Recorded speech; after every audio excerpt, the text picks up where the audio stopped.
کرے گا. Page number ہے 75 خاندان نبوت. میں شروع کر دیتی ہوں لیکن مجھے آپ کوئی مسئلہ آ رہا ہے، وہ کلیئر آ نہیں رہی میرے سامنے اسکرین نظر نہیں آ رہی. آپ کے پاس بک نہیں ہے؟ جی میرے پاس بک ہے، میں اس میں سے نکالتی ہوں. 75 سے 75. اسٹارٹ کر لیں. جی جی 75 پیج. خاندانی نبوت. میرے پاس بھی نہیں آ رہی، میں دوبارہ جوائن کرتے ہیں ہم نا. اچھا چلیں اس کو پھر دوبارہ جوائن کرتے ہیں. نہیں، جس کو پرابلم ہے وہی جوائن کریں. سسٹر عائشہ آپ اسٹے کریں، سب کو نظر آ رہا ہے. ٹھیک ہے ٹھیک ہے ٹھیک ہے، میں نے بک کھول لی ہے، میں وہاں سے اسٹارٹ کر رہی ہوں. صحیح ٹھیک ہے، صحیح. آپ اسٹارٹ بسم کریں اللہ پلیز. الرحمن الرحیم. خاندان نبوت نسب. نبی پاک صلی اللہ علیہ وآلہ وسلم کا سلسلہ نسب 3 حصوں پر تقسیم کیا جا سکتا ہے. ایک حصہ جس کی صحت پر اہل سیر اور ماہرین انصاف کا اتفاق ہے، یہ عدنان تک منتہی ہوتا ہے. دوسرا حصہ جس میں اہل سیر کا اختلاف ہے، کسی نے توقف کیا ہے اور کوئی قائل ہے، یہ عدنان سے اوپر ابراہیم علیہ السلام تک منتہی ہوتا ہے. تیسرا حصہ جس میں منتہا. یقیناً کچھ غلطیاں ہیں، یہ حضرت ابراہیم علیہ السلام سے اوپر حضرت آدم علیہ السلام تک جاتا ہے. اس کی جانب اشارہ گزر چکا ہے. ذیل میں تینوں حصوں کی قدر تفصیل پیش کی جا رہی ہے.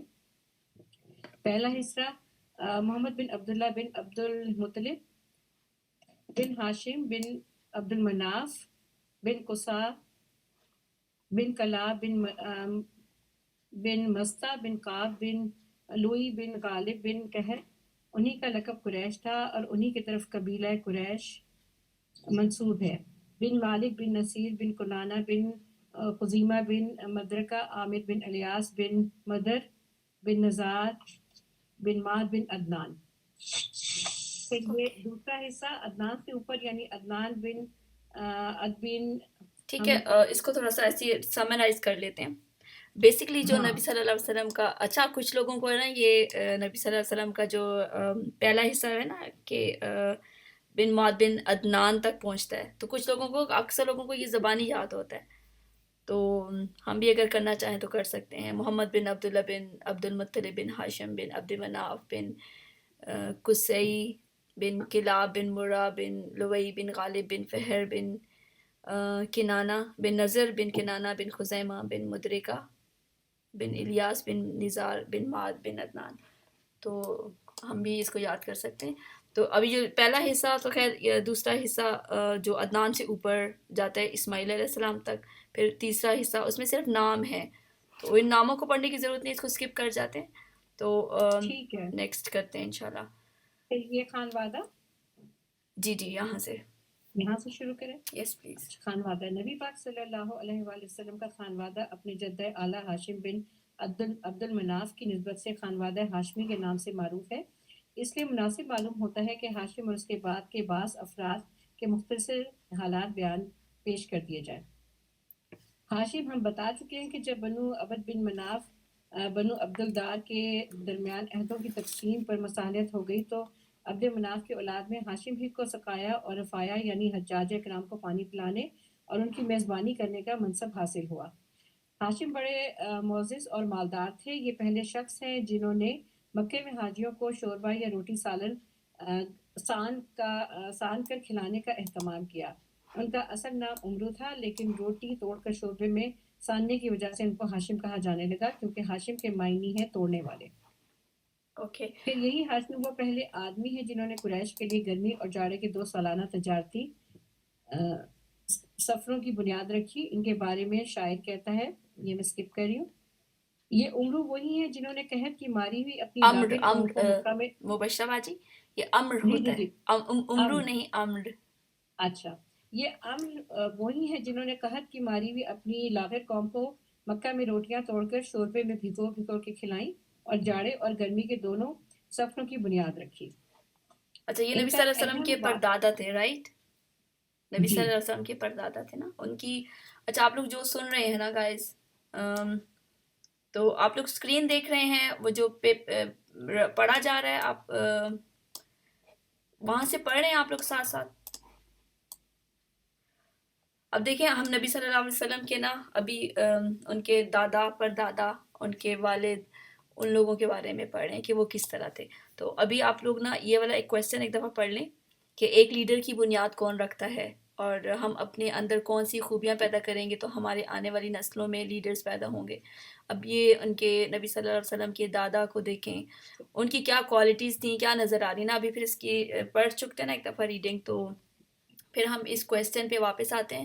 تو آپ لوگوں نے اس کویسچن کے آنسر سوچ کے دینے ہیں، ٹھیک ہے، کہ قصی بن کلاب سے ہاشم تک، ہاشم سے عبد المطلب تک نبی صلی اللہ علیہ وسلم کے خاندان کی لیڈرشپ سے ہم کیا سیکھتے ہیں، کہ وہ لوگ کیا کر رہے تھے نا. جیسے یہ حاجیوں کو شوربے میں روٹیاں بھگو کے ان کو کھانے کھلانے کا اہتمام کرتے تھے. تو اس کے بارے میں پھر ہم ڈسکشن کریں گے، ٹھیک ہے. یہ سوال میں سامنے رکھوں یا بک سامنے رکھوں؟ ابھی بک سامنے رکھیں. ٹھیک ہے، صحیح. شروع کروں؟ جی آنٹی آپ شروع کریں. جی. ان کا اہم واقعہ یہ ہے کہ وہ تجارت کے لیے ملک شام تشریف لے گئے. راستے میں مدینے پہنچے تو وہاں قبیلہ بنی نجار کی ایک خاتون سلمہ بنت عمر سے شادی کر لی اور کچھ دنوں وہیں ٹھہرے رہے. پھر بیوی کو حالت حمل میں میکے ہی میں چھوڑ کر ملک شام روانہ ہو گئے اور وہاں جا کے فلسطین کے شہر غزہ میں انتقال کر گئے. ادھر سلمہ کے وطن سے بچہ پیدا ہوا. یہ سن 497 کی بات ہے. چونکہ بچے کے سر کے بالوں میں سفیدی تھی اس لیے سلمہ نے اس کا نام شیبہ رکھا اور یثرب میں اپنے میکے ہی کے اندر ان کی پرورش کی. آگے چل کر یہی بچہ عبد المطلب کے نام سے مشہور ہوا. عرصے تک خاندان ہاشم کے کسی آدمی کو اس کے وجود کا علم نہ ہو سکا. ہاشم کے کل 4 بیٹے اور 5 بیٹیاں تھیں جن کے نام یہ ہیں. پڑھوں ہی نام؟ چلیں رہنے دیں. اچھا ٹھیک. نیکسٹ جو ہے نا یہ اب نبی صلی اللہ علیہ وسلم کے دادا کے بارے میں تھوڑا سا پڑھیں گے. ہاں، عبد المطلب. ٹھیک ہے. پچھلے صفحات سے معلوم ہو چکا ہے کہ سقایا اور رفاضہ کا منصب ہاشم کے بعد ان کے بھائی مطلب کو ملا. یہ بھی اپنی قوم میں بڑی خوبی اور اعزاز کے مالک تھے. ان کی بات ٹالی نہیں جاتی تھی. ان کی سخاوت کے سبب قریش نے ان کے لقب فیاض رکھ چھوڑا تھا. جب شیبہ یعنی عبد المطلب 10-12 برس کے ہو گئے تو مطلب کو ان کا علم ہوا اور وہ انہیں لینے کے لیے روانہ ہوئے. جب یثرب کے قریب پہنچے اور شیبہ پر نظر پڑی تو اشکبار ہو گئے.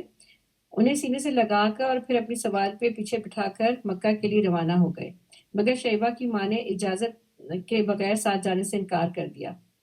شیبہ نے ماں کی اجازت کے بغیر جانے سے انکار کر دیا، اس لیے مطلب ان کی ماں سے اجازت طالب ہوئے مگر ماں نے اجازت نہ دی.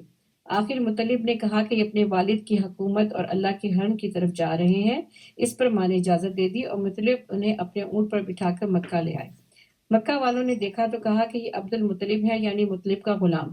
مطلب نے کہا کہ نہیں یہ میرا بھتیجا یعنی میرے بھائی ہاشم کا لڑکا ہے. پھر شیبہ نے مطلب کے پاس پرورش پائی، جوان ہوئے اور اس کے بعد مقام رومان یمن میں مطلب کی وفات ہو گئی اور ان کے چھوڑے ہوئے مناصب عبد المطلب کو حاصل ہوئے. عبد المطلب نے اپنی قوم میں اس قدر شرف و اعزاز حاصل کیا کہ ان کے آباء و اجداد میں کوئی بھی اس مقام پر نہ پہنچ سکا تھا. قوم نے انہیں دل سے چاہا اور ان کی بڑی عزت و قدر کی. جب مطلب کی وفات ہو گئی تو نوفل نے عبد المطلب کے صحن پر غاصبانہ قبضہ کر لیا. عبد المطلب نے قریش کے کچھ لوگوں سے اپنے چچا کے خلاف مدد چاہی لیکن انہوں نے یہ کہہ کے معذرت کر دی کہ ہم تمہارے اور تمہارے چچا کے درمیان دخیل نہیں ہو سکتے. آخر عبد المطلب نے بنی نجار میں اپنے ماموں کو کچھ اشعار لکھ بھیجے جس میں ان سے مدد کی درخواست کی تھی. جواب میں ان کے ماموں ابو سعد بن عدی 80 سوار لے کر روانہ ہوئے اور مکے کے قریب ابتخ میں یہی لفظ ہے نا ابتخ میں اترے. عبد المطلب نے وہیں ملاقات کی اور کہا کہ ماموں جان گھر تشریف لے چلے. ابو سعد نے کہا کہ نہیں، خدا کی قسم یہاں تک کہ نوفل سے مل لوں. اس کے بعد ابو سعد آگے بڑھے اور نوفل کے سر پر آن کھڑا ہوا. نوفل حتیم میں مشائخ قریش کے ہمراہ بیٹھا تھا. ابو سعد نے تلوار بے نیام کرتے ہوئے کہا کہ اس گھر کے رب کی قسم اگر تم نے میرے بھانجے کی زمین واپس نہ کی تو یہ تلوار تمہارے اندر پیوست کر دوں گا. نوفل نے کہا اچھا لو میں نے واپس کر دی. اس پر ابو سعد نے مشائخ قریش کو گواہ بنایا. پھر عبد المطلب کے گھر گیا اور 3 روزہ مقیم رہ کر عمرہ کرنے کے بعد مدینہ روانہ ہو گیا۔ اس واقعے کے بعد نوفل نے بنی ہاشم کے خلاف بنی عبد شمس سے باہمی تعاون کا عہد و پیمان کیا۔ شمس ادھر بنو خزاعہ نے دیکھا کہ بنو نجار نے عبد المطلب کی اس طرح مدد کی ہے تو کہنے لگے کہ عبد المطلب جس طرح تمہاری اولاد ہے ہماری بھی اولاد ہے، لہٰذا ہم پر اس کی مدد کا حق زیادہ ہے۔ اس کی وجہ یہ تھی کہ عبد المناف کی ماں قبیلہ خزاعہ سے ہی تعلق رکھتی تھی، چنانچہ بنو خزاعہ نے دارالندہ میں جا کر بنو عبد الشمس اور بنو نوفل کے خلاف بنو ہاشم سے تعاون کا عہد و پیمان کیا۔ یہی پیمان تھا جو آگے چل کر اسلامی دور میں فتح مکہ کا سبب بنا۔ تفصیل آگے جا رہی ہے۔ بیت اللہ کے تعلق سے عبد المطلب کے ساتھ دو اہم واقعات پیش آئے، ایک چاہے زمزم کی کھدائی کا واقعہ اور دوسرا فیل کا واقعہ۔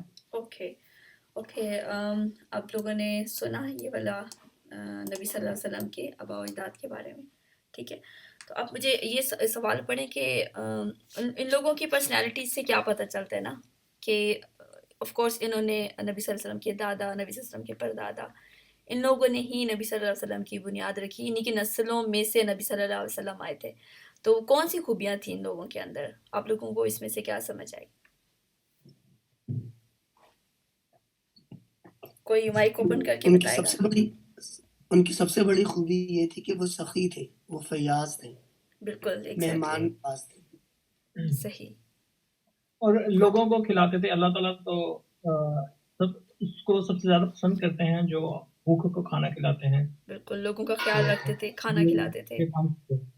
جی صحیح بالکل۔ اچھا ایک چیز مجھے اور سمجھ میں آئی تھی کہ جس طریقے سے اگر عربوں کو دیکھا جائے تو یہ زیادہ تر تجارت کرتے تھے اور ان کے اپنے کام تھے، اپنا بزنس تھا، تو ایسے لوگوں کے ذہن زیادہ کھلے ہوئے ہوتے ہیں اور وہ سوچ وچار کرنا اور یہ چیزیں ان کی زیادہ بہتر ڈیولپ ہوتی ہے بنسبت ان لوگوں کے جو کہ یعنی کیا کہتے ہیں غلام تھے یا جو بھی حکومت کر رہے تھے اور حکومت کے ساتھ جو لوگ تھے، کیونکہ ان کے یعنی مینٹل اسٹیٹس بالکل ڈفرینٹ تھا اور ان لوگوں کا یعنی سوچ کا طریقہ بہت ڈفرینٹ تھا۔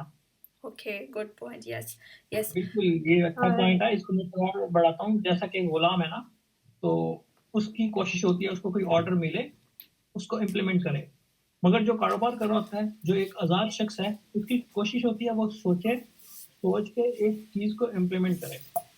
تو اس فرق میں آپ کے پھر وہ جو مینٹل اسٹیٹ ہے وہ بھی بڑی چینج ہوتی ہے کہ آپ نے فیصلے لینے سیکھنے ہیں، ان کو امپلیمنٹ کرنا ہے، تو اس میں آپ کی شخصیت میں بھی روب آتا ہے۔ سیکنڈلی یہ کہ آپ فیصلے لے سکتے ہیں چیزوں میں بڑا ایزی۔ ایگزیکٹلی بالکل انڈیپینڈنٹلی فیصلے لے سکتے ہیں۔ گڈ اور پوائنٹ۔ ایک پوائنٹ یہ بھی ہے السلام اس میں۔ علیکم۔ وعلیکم السلام۔ وعلیکم السلام۔ جی پہلے حفصہ بول رہی تھی، حفصہ آپ بات کریں، پھر سیکنڈ کس نے مائک اوپن کیا تھا وہ بات کر سکتا ہے۔ حفصہ آپ کوئی بول رہی تھی؟ میں اس میں یہ ایڈ کروں گی کہ جیسے عبد المطلب جو ہیں ان کے والد کی ڈیتھ ہو چکی تھی اور بڑی عرصے تک ان کے بارے میں کسی کو علم نہیں تھا، تو ان میں رشتوں کی بہت قدر تھی، مطلب اپنے رشتوں کے لیے، اپنے خون کے لیے، جیسے کہ انہوں نے اپنے ماموں کو مدد کے لیے بلایا تو وہ فوراً آ گئے۔ تو یہ چیز بھی، اجتماعیت بھی، اور پھر یہ اندر سے یہ خاندان کو آپس میں جوڑ کے رکھنا، یا یہ بھی ایک مضبوطی کی علامت ہوتی ہے، رشتوں کا جو ہے پاس رکھنا اور ان کے ساتھ تعلق جوڑے رکھنا، یہ بھی ایک بہت بڑی جو ہے خوبی ہے، بیسک خوبیاں۔ اور یہ والی خوبیاں اگر ہمارے اندر ہوں گی نا تو ہی ہم لیڈرز پیدا بھی کر سکیں گے، خود لیڈرز بھی بن سکیں گے۔ جی اور کسی کا کوئی پوائنٹ ہے؟ عائشہ السلام علیکم، سوری میرا گلا تھوڑا سا خراب ہے۔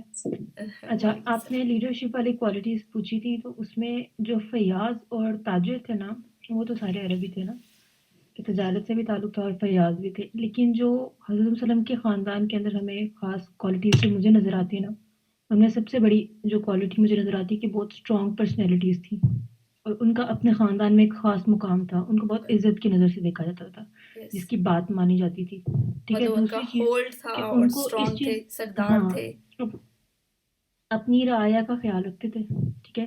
یہ جو کھانا کھلانے والی بات ہے نا، یہ فیاضی سے ہٹ کے، فیاض تو وہ سارے ہی تھے، جو مجھے ایک خوبی اس میں نظر آ رہی وہ یہ ہے کہ ان کو اس چیز کا دھیان ہوتا تھا کہ کس وقت کون سی چیز کی ضرورت ہے، عوام کی آسانی کے لیے کون سا قدم اٹھانا چاہیے، کیونکہ وہ ان کا جو تھا وہ ڈیوٹی تھی وہ سقایا اور حفاظت یعنی کہ حجاج کے اوپر تھی، تو وہ ان کے حساب سے انہوں نے وہ یہ غور کیا کہ ان کو کیا چیز میں کروں گا. آبویسلی یہ جس کے پاس بھی ہوتا کیا کہتے ہیں یہ ڈیوٹی وہ اس کو اچھے طریقے سے ہی کرتا. لیکن ہاشم کیوں زیادہ فیمس ہو گئے تھے؟ کیونکہ انہوں نے وہ کام کیا جو عام لوگ نہیں کرتے تھے.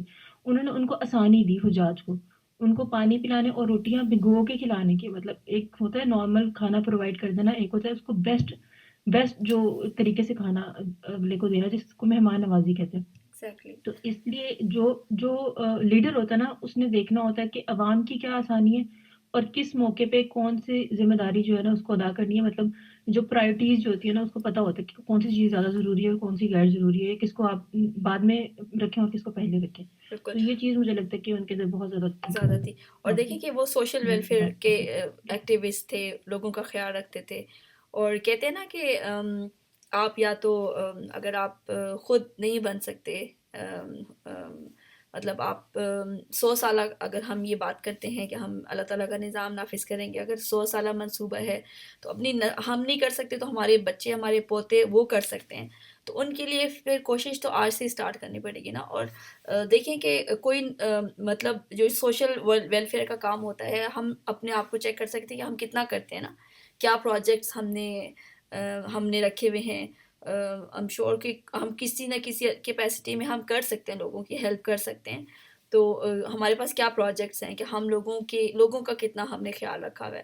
تو جو لیڈر ہوتا ہے، جس کی نسلوں میں سے لیڈر آنا ہوتا ہے نا، تو وہ خود آگے بڑھ کے وہ لیڈرشپ کو پہلے ہی لے لیتے ہیں جتنا بھی ان کے پاس ہوتا ہے. تو اگر ہم نے اللہ تعالیٰ کا نظام نافذ کرنا ہے اور 100 سالہ منصوبہ ہے، تو پھر ہمیں اس پوائنٹ پہ ہمیں خود آنا پڑے گا، لوگوں کا سوشل ویلفیئر کا کام کرنا اور سوشل ویلفیئر ایکٹیوسٹ ہونا، لوگوں کا خیال رکھنا. تو یہ ہم نے سیکھا نبی صلی اللہ علیہ وسلم کے آباء و اجداد سے. تو اگر کسی اور کا کوئی پوائنٹ ہے تو ایڈ کر دیں، ورنہ ہم نیکسٹ ٹاپک پہ چلتے ہیں. دو طرح کے لوگ جو ہیں وہ جی رمیش صاحب بعد میں بول لیجیے گا. جی بولیں. جی آپ بولیں. نو رمیش صاحب ہی کنٹینیو کریں، میں آپ کے بعد میں بولوں گا. اوکے رمیش صاحب بات کریں.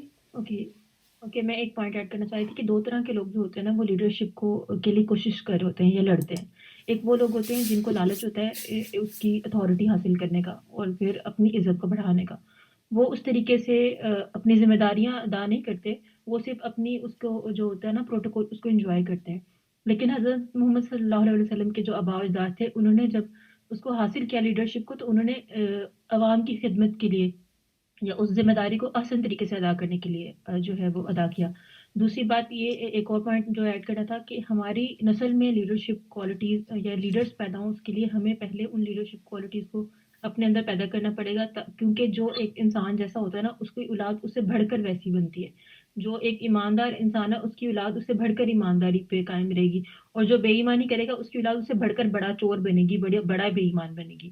تو جو کوالٹیز ہم ابھی اپنے اندر ڈیولپ کریں گے، ہماری اولاد ہمیں دیکھ کے اس پہ عمل کرتی ہے، اور پھر آگے اپنے جب وہ بڑی ہوتی ہے پھر ہم اس کے اوپر ہوں یا نہ ہوں پھر وہ اس طریقے سے کرتی ہے. تو اس میں ہمیں نظر آتا ہے کہ جو حضرت ہاشم اور اس سے پہلے حضرت قصی بن کلاب جو بھی تھے، جو جتنے بھی تھے سارے، حضرت عبد المطلب تک وہ بہت اچھے لیڈرز تھے. تو حضرت محمد صلی اللہ علیہ وسلم جیسا ہیرا پھر ان کی نسل میں آیا تھا.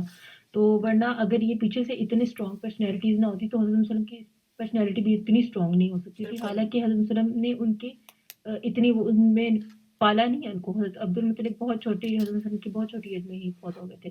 تو لیکن وہ ایک خاندان میں ایک وراثت میں جو چیز ان کے خون میں شامل ہو چکی تھی نا، تو وہ نظر آتی تھی پھر. بالکل. اچھا ایک نظر نا نبی صلی اللہ علیہ وسلم کے دیکھ لیتے ہیں. آپ لوگوں کو اسکرین نظر آ رہی ہے؟ جی آ رہی ہے. اچھا یہ جیسے نبی صلی اللہ علیہ وسلم کے پردادا تھے ہاشم، پھر ان کے دادا عبد المطلب، اور پھر چارٹ نظر نہیں آ رہا، بک نظر آ رہی ہے. اور بک ہی نظر آ رہی ہے.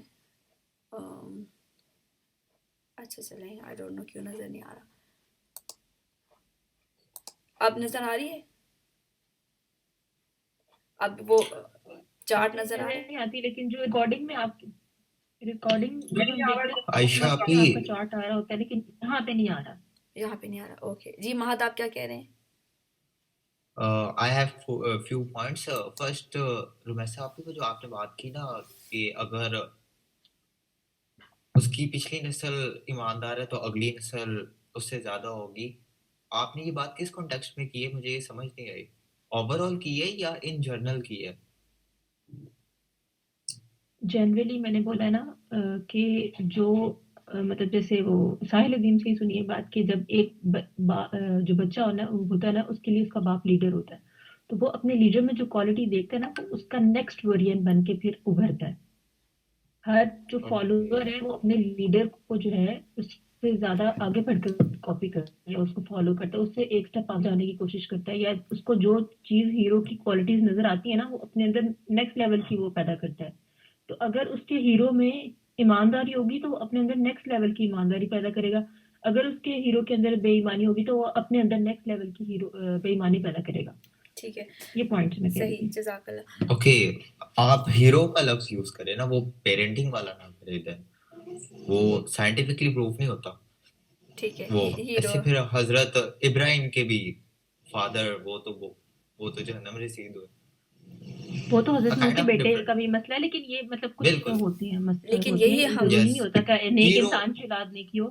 بالکل ہاں ہیرو. لیکن وہ جو ہاں اور یہ بھی سوری ہم وہاں یہاں سوری نے یہی ہیروئن. پڑھے نا فالو نبی صلی اللہ علیہ وسلم کے اوکے آباء و اجداد کہ وہ سم ایسے تھے، تو نبی صلی اللہ علیہ وسلم پھر ان سے بھی انہی کی نسل میں سے نبی صلی اللہ علیہ وسلم خود بھی اتنے بڑے لیڈر اس لیے بنے تھے کہ ان کی خاندان اس طرح کا تھا. جی مہد آپ کیا کہہ رہے ہیں؟ I have some points. اچھا جی نمبر بتائیں. 1 all over پہلے عرب کی بتاؤں گا دین بنو ہاشم. First of all they were sincere, وہ زیادہ تر سنسیئر ہوتے تھے. نمبر 2 زبان کے پکے ہوتے تھے.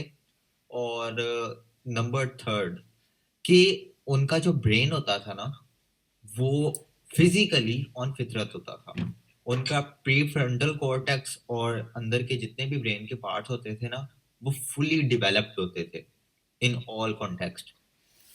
دیٹس وائی وہ اپنی زبان کو بھی in poetry and in other context بہت اچھے سے یوز کرتے تھے.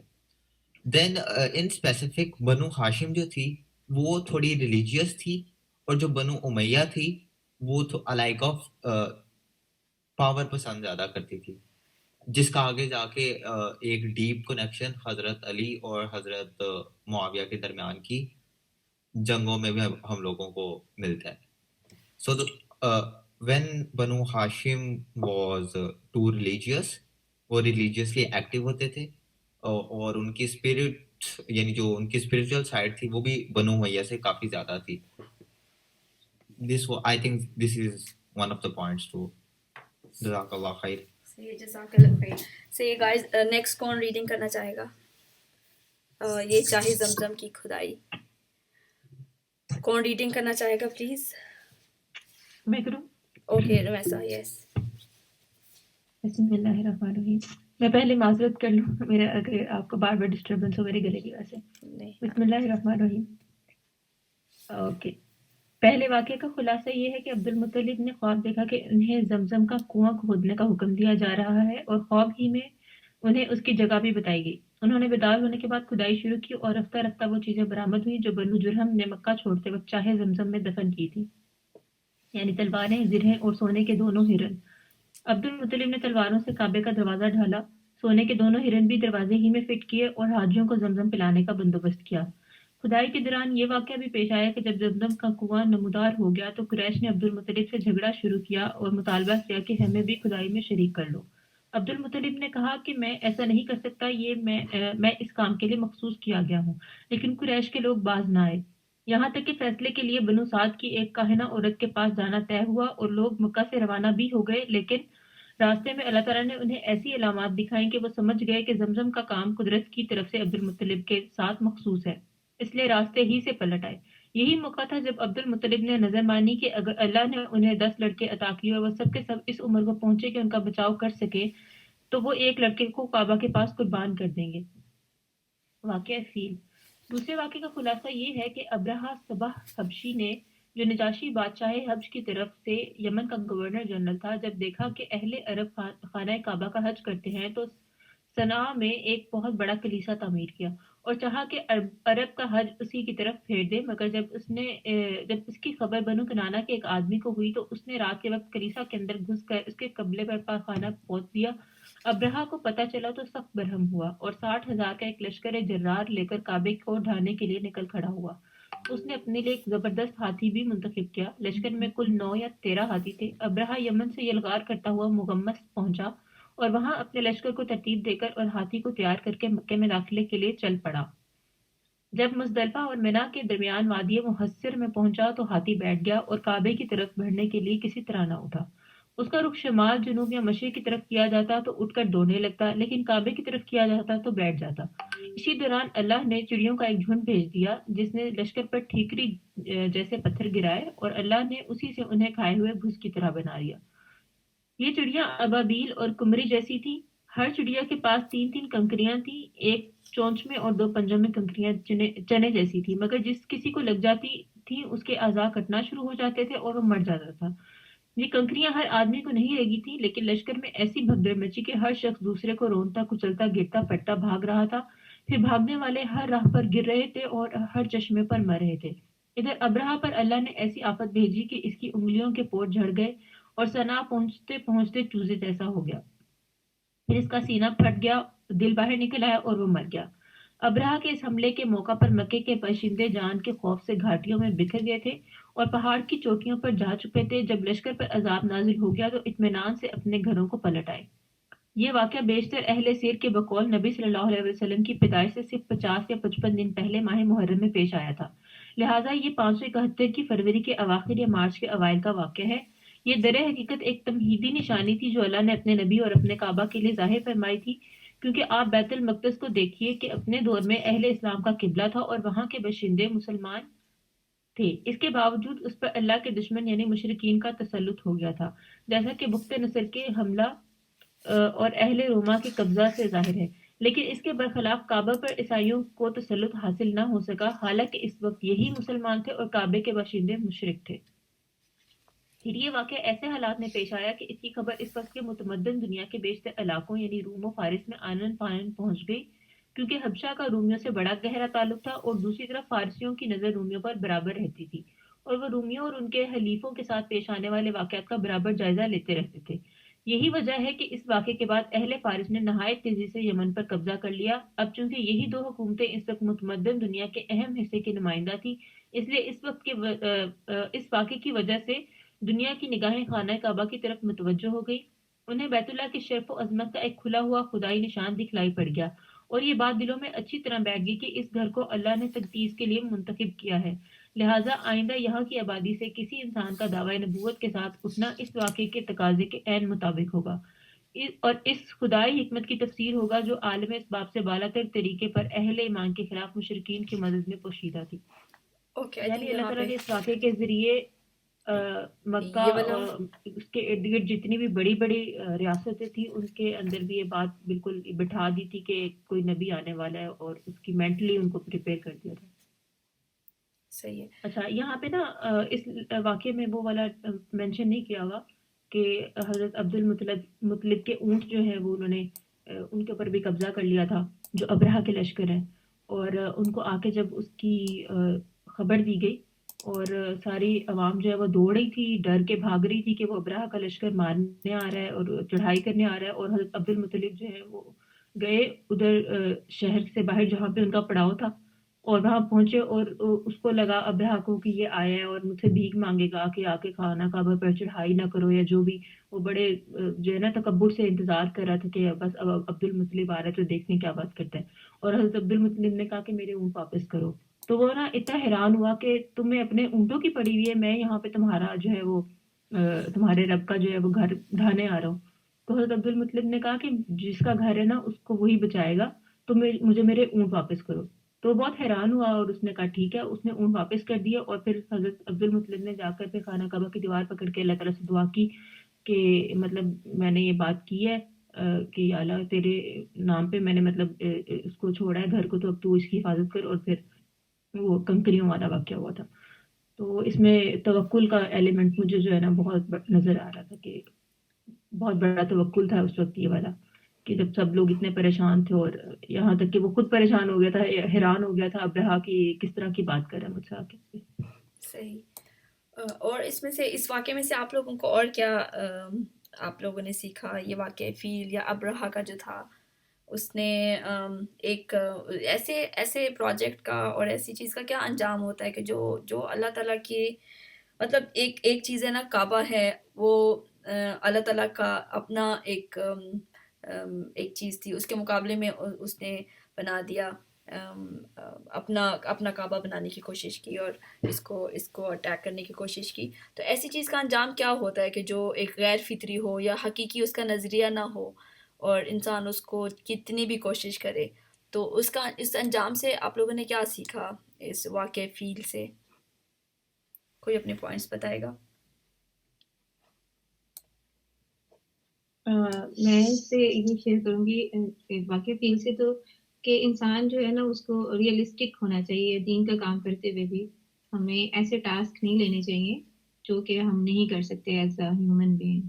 جیسے کہ حضرت عبد المطلب نے بھی اس ٹائم کوئی دعویٰ نہیں کیا کہ میں کعبہ کو بچاؤں گا یا میں اس کی حفاظت کروں گا، اور وہ جو ہے انہوں نے اللہ تعالیٰ کے سپورٹ کر دیا. اس کے لیے جو ایز اٹ از اس ٹائم جو ہمارے پاس سینیریو ہے بہت اس کے ساتھ جو اس ٹائم مل رہا ہے وہ فلسطین کا ہے، کیونکہ جس طرح حضرت عبد المطلب عاجز تھے اس وقت ہماری مسلمانوں کی حالت بھی ایسی ہے. لیکن انہوں نے کیا چیز اس ٹائم جو ہے کہ وہ انہوں نے اللہ تعالیٰ سے بہت زیادہ آہوزاری کی اور دعائیں کی، اور کیا کیا کہ صرف یہ نہیں کہ اللہ تعالیٰ کے ذمہ کی اور چھوڑ دیا، ایک کلمہ توکل کہ خود جہاں تک کر سکتے تھے اپنی ایفرٹ پٹ کی اور اللہ تعالیٰ سے دعا کی، اور اس کے بعد جو ہے انہوں نے اللہ تعالیٰ کے بھائی جان سے پوچھا اور اللہ تعالیٰ جو ہے اللہ تعالیٰ کے سپورٹ کر دیا. دوسرا ابرہا کا جو معاملہ ہے اس میں آپ کبھی بھی ایسے ٹاسک نہیں اپنے سر لیں جن کی کوئی حقیقت نہیں ہے، کوئی اصل نہیں ہے جن کی.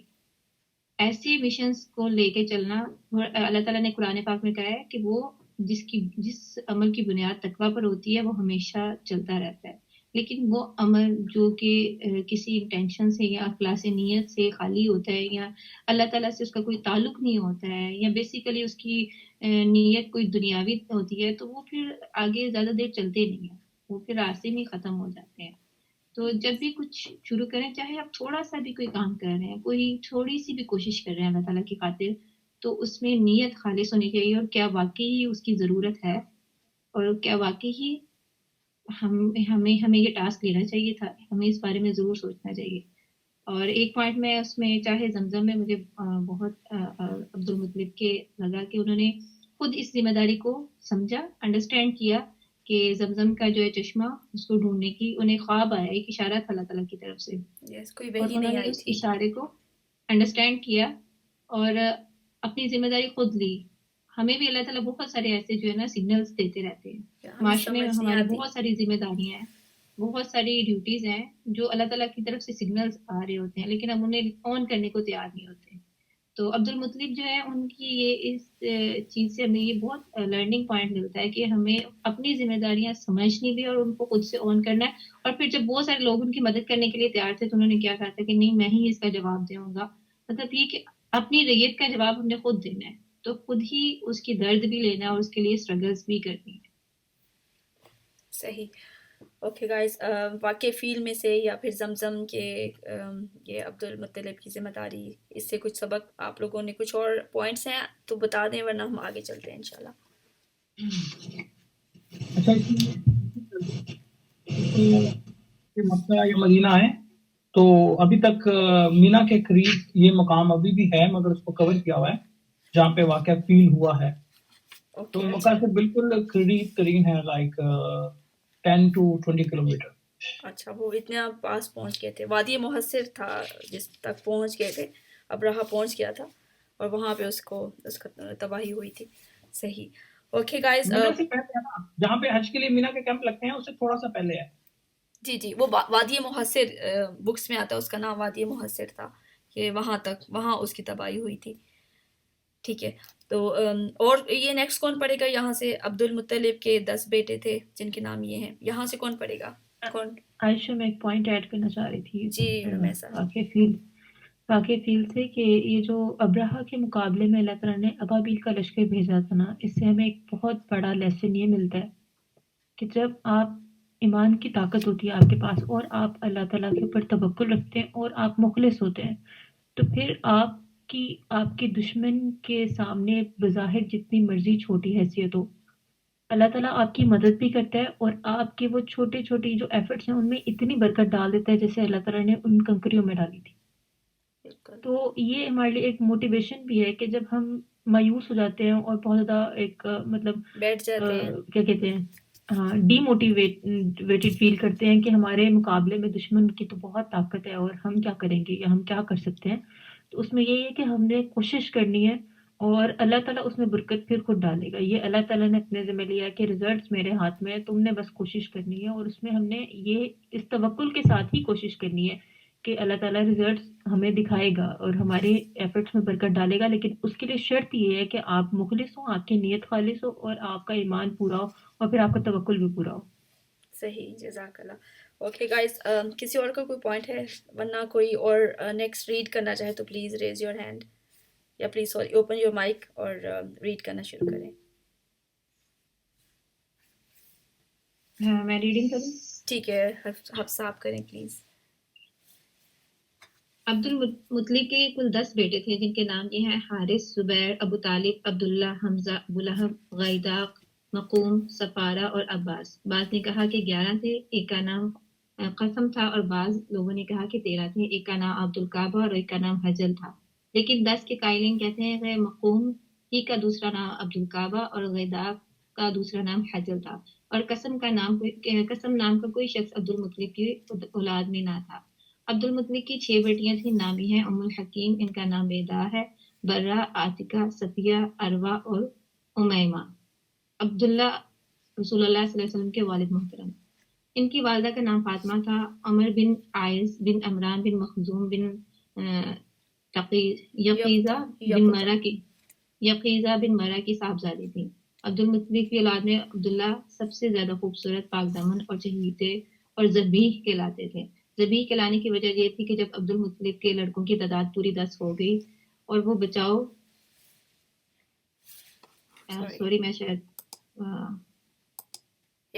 کرنے کے لائق ہو گئے، تو عبد المطلب نے انہیں اپنی نظر سے آگاہ کیا. سب نے بات مان لی، اور اس کے بعد عبد المطلب نے قسمت کے تیروں پر ان سب کے نام لکھے اور حبل کے قیم کے حوالے کیا. قیم نے تیروں کو گردش دے کر قرآن نکالا تو عبداللہ کے نام نکلا. عبد المطلب نے عبداللہ کا ہاتھ پکڑا، چھری لی اور ذبح کرنے کے لیے خانہ کعبہ کے پاس لے گئے. لیکن قریش خصوصاً عبداللہ کے ننیال والے یعنی بنو مخزوم اور عبداللہ کے بھائی ابو طالب آڑے آئے. عبد المطلب نے کہا تب میں اپنی نظر کا کیا کروں. انہوں نے مشورہ دیا کہ وہ کسی خاتون عرافہ کے پاس جا کر حل دریافت کریں. عبد المطلب ایک عرافہ کے پاس گئے. اس نے کہا عبداللہ اور 10 بیٹوں کے درمیان قرآن اندازی کریں، اور عبداللہ کے نام قرآن نکلے تو مزید 10 اونٹ بڑھا دیں. اس طرح اونٹ بڑھاتے جائیں اور قرآن اندازی کرتے جائیں یہاں تک کہ اللہ راضی ہو جائے. پھر اونٹوں کے نام قرآن نکل آئے تو انہیں ذبح کر دیں. عبد المطلب نے واپس آ کر عبداللہ اور 10 اونٹوں کے درمیان قرآن اندازی کی، مگر قرآن عبداللہ کے نام نکلا. اس کے بعد وہ 10 اونٹ بڑھاتے گئے اور قرآن اندازی کرتے گئے، مگر قرآن عبداللہ کے نام ہی نکل گیا. سوری، یہ بھی کتنا معجزہ ہے نا کہ 10 دفعہ ہی انہی کا نام نکلا. ہاں جی، جب 100 اونٹ پورے ہو گئے تو پورا اونٹوں کے نام نکلا. اب عبد المطلب نے انہیں عبداللہ کے بدلے ذبح کیا اور وہیں چھوڑ دیا. کسی انسان یا درندے کے لیے کوئی رکاوٹ نہ تھی. اس واقعے سے پہلے قریش اور عرب میں خون بہا دیت کی مقدار 10 اونٹ تھی، مگر اس واقعے کے بعد 100 کر دی گئی. اسلام نے بھی اس مقدار کو برقرار رکھا. نبی صلی اللہ علیہ وسلم کا یہ ارشاد مروی ہے کہ میں 2 ذبیح کی اولاد ہوں، ایک حضرت اسماعیل علیہ السلام، دوسرے آپ صلی اللہ علیہ وسلم کے والد عبداللہ. عبد المطلب نے اپنے صاحبزادے عبداللہ کی شادی کے لیے حضرت آمنہ کا انتخاب کیا جو وہب بن عبد مناف بن زہرہ بن کلاد کی صاحبزادی تھی اور نسب اور رتبے کے لحاظ سے قریش کی افضل ترین خاتون شمار ہوتی تھیں. ان کے والد کے نسب اور شرف دونوں ہی حیثیت سے بنو زہرہ کے سردار تھے. وہ مکہ ہی میں رخصت ہو کر حضرت عبداللہ کے پاس آئی، مگر تھوڑے عرصے بعد عبداللہ کو عبد المطلب نے کھجور لانے کے لیے مدینہ بھیجا اور وہیں انتقال کر گئے. بعد اہل سیر کہتے ہیں کہ تجارت کے لیے ملک شام تشریف لے گئے تھے اور قریش کے ایک قافلے کے ہمراہ واپس آتے ہوئے بیمار ہو کر مدینہ اترے اور وہیں انتقال کر گئے. تدفین نابغہ جعدی کے مقام پر ہوئی. اس وقت ان کی عمر 25 برس تھی. اکثر مورخین کے بقول ابھی رسول اللہ صلی اللہ علیہ وسلم پیدا نہیں ہوئے تھے. البتہ بعض اہل سیرہ کہتے ہیں کہ آپ صلی اللہ علیہ وسلم کی پیدائش ان کی وفات سے 2 ماہ پہلے ہو چکی تھی. جبکہ ان کی وفات کی خبر پہنچی تو حضرت آمنہ نے نہایت درد انگیز مرثیہ کہا جو یہ ہے: متھا کی آغوش ہاشم کے صاحبزادے سے خالی ہو گئی. وہ بانگے خروش کے درمیان ایک لحد میں آسودہ خواب سو گیا. اسے موت نے ایک پکار لگائی اور اس نے لبیک کہہ دیا. اب موت نے لوگوں میں ابن ہاشم جیسا کوئی انسان نہیں چھوڑا. کتنی حسرت ناک تھی وہ شام جب لوگ انہیں تخت پر اٹھائے لے جا رہے تھے. اگر موت اور موت کے حوادث نے ان کا وجود ختم کر دیا ہے تو ان کے کردار کے نقوش نہیں مٹائے جا سکتے. وہ بڑے دانا اور رحم دل تھے. عبداللہ کا کل ترکہ یہ تھا: 5 اونٹ، بکریوں کا ایک ریوڑ، ایک حبشی لونڈی جن کا نام برکت اور کنیت ام ایمن تھا، اور یہی ام ایمن جنہوں نے رسول اللہ صلی اللہ علیہ وسلم کو گود میں کھلایا تھا. تو ایسے آگے نبی صلی اللہ علیہ وسلم کے والد جو آپ کی وفات سے پہلے ہی فوت ہو چکے تھے. اب سوچیں کہ نبی السلام علیکم عائشہ آپ جی وعلیکم السلام. جی آپ کا کوئی پوائنٹ ہے؟ ایک پوائنٹ کلیئر کرنا تھا کہ پیچھے جو اس میں ہے یہ اونٹوں والا کہ انہوں نے مطلب 10 بیٹوں میں سے ایک کا یہ سوچا تھا کہ میں نے کعبہ کے سامنے اس کو ذبح کرنا. تو پھر جو ہے وہ مطلب اونٹوں کا اور ان کا کیسے مطلب یہ ریلیشن ہوا کہ اس کا یہ مطلب ہو سکتا ہے کہ جو ایک منٹ مطلب کہ آپ بیٹوں کو قتل نہ کریں، کھرا نکال لیں. جس بیٹے کا کھرا نکلا اس کو اس کے مطلب کہ عوض میں آپ 10 اونٹ جو ہیں وہ کر لیں. اگر پھر بھی مطلب کہ اسی کا نکلتا ہے یعنی کہ عبداللہ کا نکلتا ہے یا اس اونٹوں اور عبداللہ عبد المطلب یا عبداللہ ان کے درمیان کھرا نکالا تھا. یہ بس پوائنٹ کلیئر صرف کر دیں. عبداللہ کو ذبح کرنے کے لیے لے کے جا رہے تھے، کسی اور کو نہیں. اور یہ تھا کہ جی جی بولیں. عبداللہ کو ہی ان کو بچانے کے لیے یہ اونٹوں کا جو 10 بڑھاتے جا رہے تھے نا، حضرت عبداللہ کو ہی بچانے کے لیے کیا جا رہا تھا.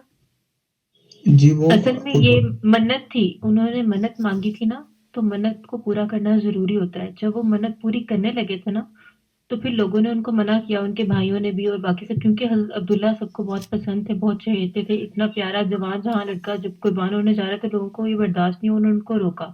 تو ان سے پھر کسی نے ان کو مشورہ دیا کہ آپ اپنی یہ منت کا کفارہ ادا کیا کریں. وہ کسی خاص عورت کے پاس جا کے اس سے پوچھ لیتے ہیں.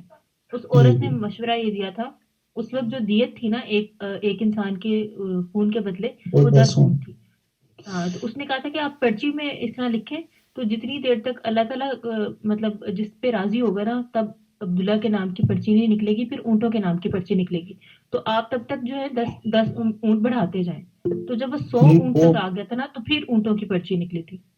نہیں وہ تو میں نے آگے ہم نے پڑھ لیا نا، پیچھے یہ لکھا ہوا کہ پہلے انہوں نے کہا کہ میرے 10 بیٹے ہوئے تو ان میں سے ایک، تو وہ عبداللہ ہی کیوں مطلب انہوں نے وہ جو تیروں کے اوپر نام لکھا تھا اپنے سارے 10 بیٹوں کا، اور وہ قیم کو پکڑائے تھے. اس نے ان میں سے ایک تیر جب نکالا وہ بھی ایک قرآن اندازی تھی، اس میں سے حضرت عبداللہ کا نام لکھا. ڈبل قرآن اندازی ٹھیک ہوگا. جی پہلے قرآن اندازی پھر اس کے بعد جو ہے وہ سمجھے کہ وہ منت کا کفارہ تھا. ہاں جی، منت کا کفارہ یعنی کہ ایک ٹھیک ہے عبداللہ کا نام ہے اور دوسرا جو ہے وہ منت میں.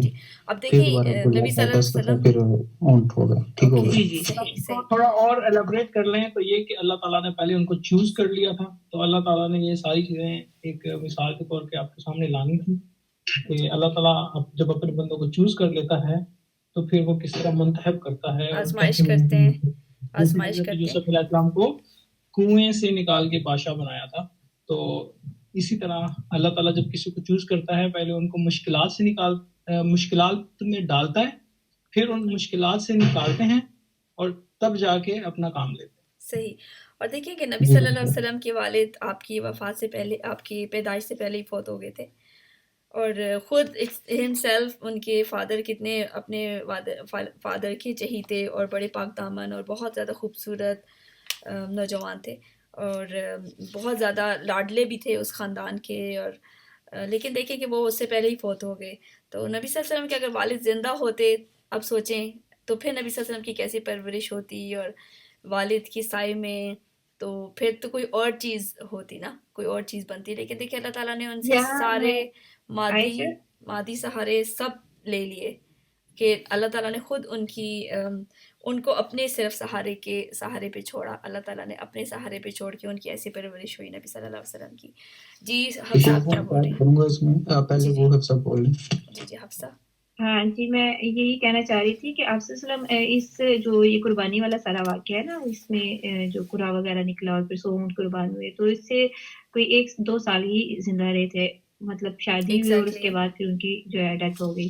تو اللہ تعالیٰ نے ان ایک تو بڑی خوبصورت پرسنالٹی تھی وہ، اور ایسے جیسے کہ کرزمیٹک ہوتی ہے جو ہر پورے جو ہے نا اہل مکہ ان سے محبت کرتے تھے. اگر آپ ان کی ڈیٹیلز پڑھیں تو آپ کو بڑی ان کی ایک یونیک سی پرسنالٹی نظر آئے گی. لیکن اللہ تعالیٰ نے انہیں صرف یہ سارا کچھ اتنی خوبیاں صرف اس لیے دی تھی کہ وہ اللہ تعالیٰ نے انہیں اس سے ایک خاص مقصد کے لیے چنا تھا، وہ تھا ایک نبی کے بدائے.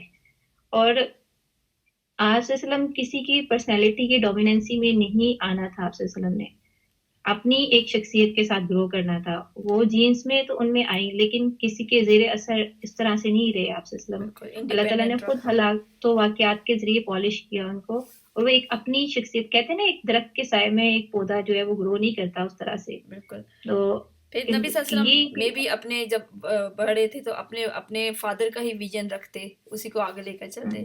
لیکن اللہ تعالیٰ نے بالکل اس کو وائپ آؤٹ کیا کہ اپنی طرف سے ساری چیزیں نبی صلی اللہ علیہ وسلم کے اندر اپنی طرف سے ساری چیزیں انسٹال کی. تو گائز اب اور وہ بھی اسٹرک جو ہے نا اس پہ کسوٹی پہ، مطلب یہ نہیں کہ بہت آگے آپ پڑھیں گے تو آپ صلی اللہ علیہ وسلم نے بڑی جو ہے نا آئیڈیل لائف تو نہیں تھی آپ صلی اللہ علیہ وسلم کی، بہت ایک جو ہے نا پرکھا گیا ہر موقع پہ، زندگی کے ہر موقع پہ جو ہے نا لائف تھی جو ہے پالش کیا گیا.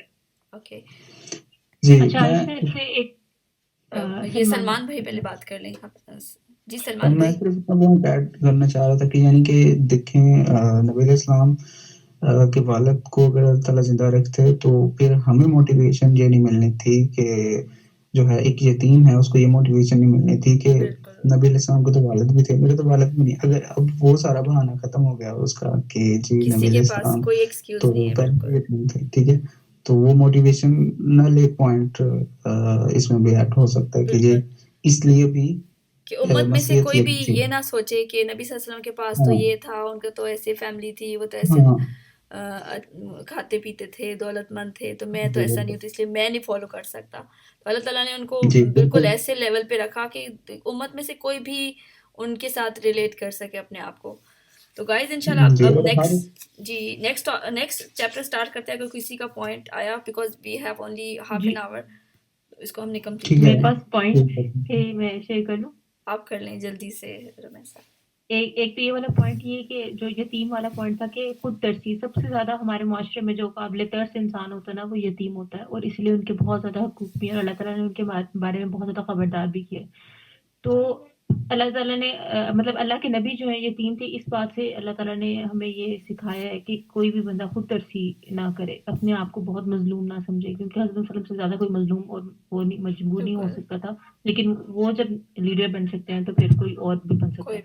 دوسری بات جو میرا اپنا یہ پوائنٹ تھا وہ یہ تھا کہ حضرت عبداللہ کے فوت ہونے مطلب صرف حضرت وسلم کی پیدائش سے پہلے فوت ہو جانے کا، جس سے میرے ذہن میں یہ پوائنٹ آیا کہ اللہ تعالیٰ نے ہر انسان کو نا کسی مقصد کے لیے پیدا کیا ہوا ہے. ہم لوگوں کو نا اپنے آپ کو بیکار نہیں سمجھنا، ہمیں وہ مقصد ڈھونڈنا ہے اور اس کو پرفارم کرنا ہے. حضرت عبداللہ کی وہ ڈیوٹی تھی، وہ پرفارم کر کے چلے گئے. اسی لیے اللہ تعالیٰ نے ہر انسان کے لیے کوئی نہ کوئی ڈیوٹی رکھی ہوئی جس کے لیے وہ یہاں پہ آیا ہوا ہے.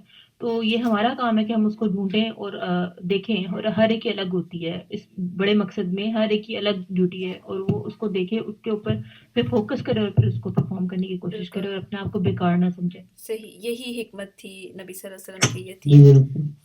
ایک چھوٹا سا پوائنٹ ایڈ کروں. جی جی پلیز. یعنی کہ جو ان کے کہنے کا مقصد تھا کہ میں نے جب تقدیر کا چیپٹر پڑھا تو یعنی حدیث کے بک میں، تو اس سے مجھے یہی مطلب کہ میں انالیسس کر سکا کہ everything is preplanned, ٹھیک ہے. تو یہ سارا کچھ بھی پری پلانڈ تھا اللہ تعالیٰ کی طرف سے. بالکل، یا ان کی زندگیوں میں پری پلان تھا، تو ہماری زندگی میں بھی جو چل رہا ہے وہ بھی پری پلانڈ ہے. صحیح.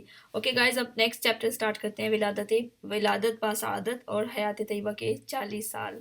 یعنی کہ نبوت کے ملنے سے پہلے نبی صلی اللہ علیہ وسلم کی لائف کیسی تھی، کیا کیا اہم واقعات ہوئے، اور نبی صلی اللہ علیہ وسلم کی پرسنالٹی کیسی تھی. مطلب اللہ تعالیٰ نے ان کو نہیں بتایا ہوا تھا کہ آپ نبی چنے جائیں گے، لیکن اس سے پہلے نبی صلی اللہ علیہ وسلم کی پرسنالٹی کیسی تھی اور حالات کیسے تھے، کن مشکل حالات سے نبی صلی اللہ علیہ وسلم گزر کر جوان ہوئے. تو اب کوئی کون پڑھے گا یہ نیکسٹ؟ میں پڑھوں؟ جی آپ پڑھیں. ایمان. ولادت باسعادت اور حیات طیبہ کے 40 سال. رسول صلی اللہ علیہ وآلہ وسلم مکہ میں شیب بن ہاشم کے اندر 9 ربیع الاول عام الفیل یوم دوشنبہ کو صبح کے وقت پیدا ہوئے. اس وقت وہ شیرواں کی تخنشینی کا 40واں سال تھا اور 20 یا 22 اپریل 571 کی تاریخ تھی. علامہ محمد سلیمان صاحب سلیمان منصور پوری اور محمود پاشا خلقی کی تحقیق کی. ابن سعد کی روایت ہے کہ رسول صلی اللہ علیہ وآلہ وسلم کی والدہ نے فرمایا جب آپ کی ولادت ہوئی تو میرے جسم سے ایک نور نکلا جس سے ملک شام کے محل روشن ہو گئے. امام احمد نے حضرت ارباز بن سالیہ سے بھی تقریباً اسی مضمون کی ایک روایت نقل فرمائی ہے. بعض روایتوں میں بتایا گیا ہے کہ ولادت کے وقت بعض واقعات نبوت کے پیش خانہ کے طور پر ظہور پذیر ہوئے، یعنی ایمان کسریٰ کے 14 گنگورے گر گئے، مجوس کا آتش قدر ٹھنڈا ہو گیا، ظہیرہ سادہ خشک ہو گیا اور اس کے گرجے منہدم ہو گئے. یہ بحقی کی روایت ہے لیکن محمد غزالی نے اس کو درست تسلیم نہیں کیا ہے. ولادت کے بعد آپ صلی اللہ علیہ وسلم کی والدہ نے عبد المطلب کے پاس پوتے کی خوشخبری بھجوائی. وہ شادوں فرحاں تشریف لائے اور آپ کو خانہ کعبہ میں لے جا کر اللہ تعالیٰ سے دعا کی، اس کا شکر ادا کیا اور آپ کا نام محمد صلی اللہ علیہ وسلم پر پوچھا. یہ نام عرب میں معروف نہ تھا. پھر عرب دستور کے مطابق 7واں دن ختنہ کیا. آپ کو آپ کی والدہ کے بعد سب سے پہلے ابو لہب کی لونڈی صوبیہ نے دودھ پلایا. اس وقت ان کا نام ہے سویبہ نے دودھ پلایا. اس وقت اس کی گود میں جو بچہ تھا اس کا نام مسروف تھا. سویبہ نے آپ صلی اللہ علیہ وسلم سے پہلے حضرت حمزہ بن عبد المطلب کو اور آپ کے بعد ابو سلمہ بن عبد الاسد مخزومی کو بھی دودھ پلایا تھا. ٹھیک ہے، جزاک اللہ خیر. ایمان، آپ کی آواز میں نا آپ کے مائک پہ تھوڑا سا پرابلم آ رہا ہے. ٹھیک ہے، تھوڑی سی بیٹھی بھی سی آواز آ رہی ہے. جزاک اللہ خیر. Good job. کوئی اور نیکسٹ کوئی اور پڑھے گا پلیز؟ حفصہ آپ پڑھیں گی؟ میں پڑھوں؟ جی آپ پڑھیں.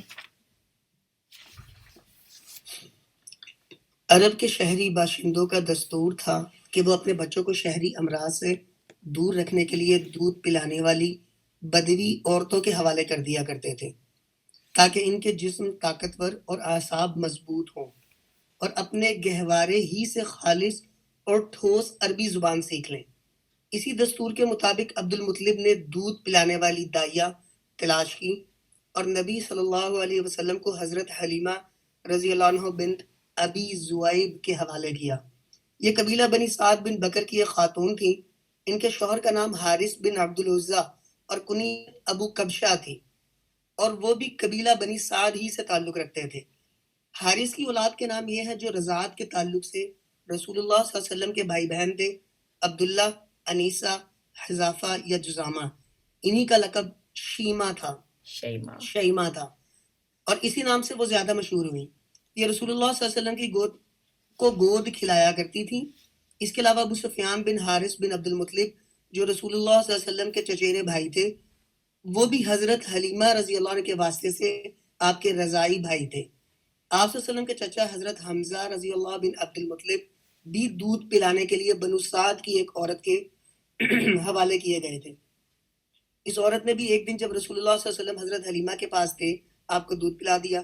اس طرح آپ اور حضرت حمزہ دوہرے رضائی بھائی ہو گئے، ایک سویبہ کے تعلق سے اور دوسرے بنو سعد کی اس عورت کے تعلق سے. رضاعت کے دوران حضرت حلیمہ رضی اللہ عنہ نے نبی صلی اللہ علیہ وسلم کی برکت کے ایسے مناظر دیکھے کہ سراپائے حیرت رہ گئیں. تفصیلات انہی کی زبانی سنیے.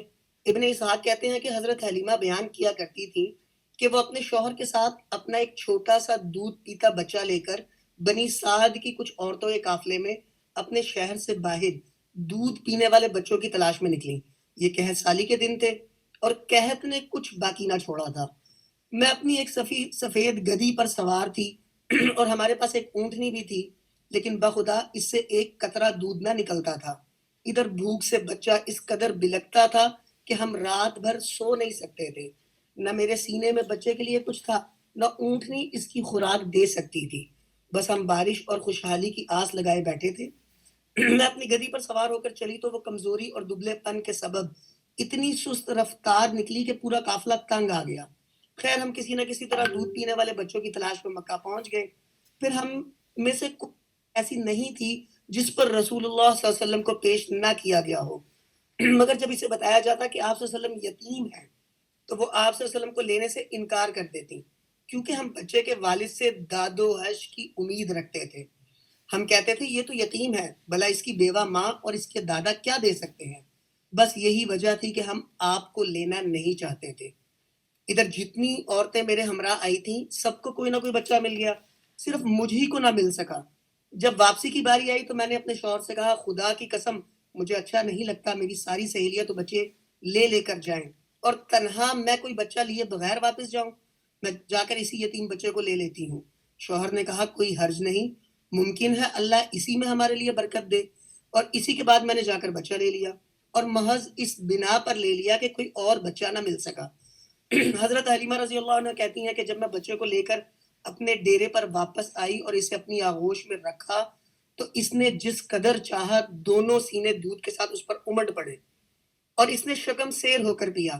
اس کے ساتھ اس کے بھائی نے بھی شکم سیر ہو کر پیا. پھر دونوں سو گئے، حالانکہ اس سے پہلے ہم اپنے بچے کے ساتھ سو نہیں سکتے تھے. ادھر میرے شوہر اونٹنی دھونے گئے تو دیکھا کہ اس کا تھن دودھ سے لبریز ہے. انہوں نے اتنا دودھ دوہا کہ ہم دونوں نے نہایت آسودہ ہو کر پیا اور بڑے آرام سے رات گزاری.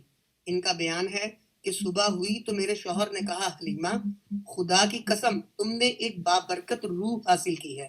میں نے کہا مجھے بھی یہی توقع ہے. حلیمہ رضی اللہ عنہ کہتی ہیں کہ اس کے بعد ہمارا قافلہ روانہ ہوا. میں اپنی اسی خستہ حال گدی پر سوار ہوئی اور اس بچے کو بھی اپنے ساتھ لیا، لیکن اب وہی گدی خدا کی قسم پورے قافلے کو کاٹ کر اس طرح آگے نکل گئی کہ کوئی گدھا اس کا ساتھ نہ پکڑ سکا. یہاں تک کہ میری سہیلیاں مجھ سے کہنے لگیں او ابو زوید کی بیٹی، ارے یہ کیا ہے، ذرا ہم پر مہربانی کر، آخر یہ تیری وہی گدی تو ہے جس پر تو سوار ہو کر آئی تھی. میں کہتی ہاں باخدا یہ وہی ہے. وہ کہتی اس کا یقیناً کوئی خاص معاملہ ہے. پھر ہم بنو سعد میں اپنے گھروں کو آ گئے.